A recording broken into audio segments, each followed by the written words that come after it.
Okay, now I feel like it shouldn't really need to be said, but $12 million is a whole lot of money. However, that's exactly how much you would need to pay in order to put yourself into what is arguably the ultimate Mustang. Now, I'm not talking about this kind of Mustang or even this one. This particular kind of Mustang is horrendously overpriced, largely thanks to this bloke, but it doesn't even come close to 12 million. No, I am talking about this absolute beast of a machine, the XP82 Twin Mustang.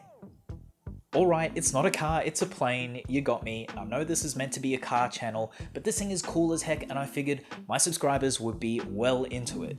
By the way, if you aren't a subscriber, go ahead and sort that out right now. It has literally been my occupation for well over a decade to find cool car-related things and tell them to other people like yourself. So unless you want to miss out on that cool stuff, go ahead and subscribe. Okay, so what exactly is an XP82 and why on earth does it cost $12 million when you can get a regular, fully airworthy Mustang for between 2 and 5 mil?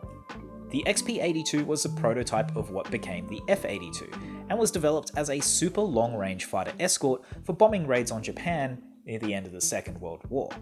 The problem back then was that America didn't have any fighters that could carry enough fuel to comfortably perform that mission, but by conjoining two P-51D Mustang fuselages with a common wing, the aircraft manufacturer North American was able to create an aircraft that could handle like a Mustang, but carry the sizable fuel load for long flights over the Pacific.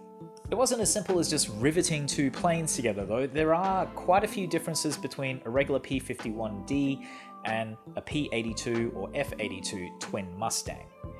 And the amount of common parts isn't as extensive as you might think. Which is why this particular aircraft might actually be worth the $12 million asking price. This thing was found mostly disassembled on a farm, and to be honest, probably would have eventually been turned into beer cans were it not for warbird restorer Tom Riley. This aircraft, being a prototype, has no combat history. In fact, the Twin Mustang had a very short life as a post-war escort for strategic nuclear bombers, and it was withdrawn from service way back in 1953. Just 272 of them were constructed compared to the more than 15,000 P-51 Mustangs that were built, so the Twin Mustang was always a rare bird. Today, there's only 5 aircraft that are known to remain, so the restoration of the XP82 would be pretty difficult as a result, given you can't just use regular Mustang parts and the tooling for making the original bits were long gone. However, Riley and his team made it happen and they went ahead and documented the entire process on their blog.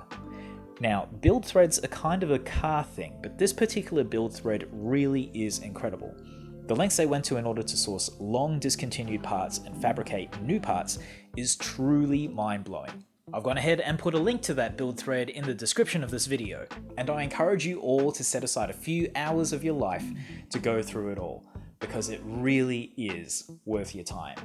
And the result of all that meticulous craftsmanship is the world's only flyable twin Mustang.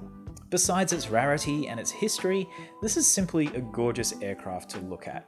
But that's about all I'll be able to do given I don't have a lazy 12 mil sitting in my bank account. But if you do know someone who does, maybe share this video with them. And that's all I've got for you folks today, just a small and quick diversion from the usual car-related programming. However, I hope it's one that you appreciated. That's all for now. I will see you in the next one.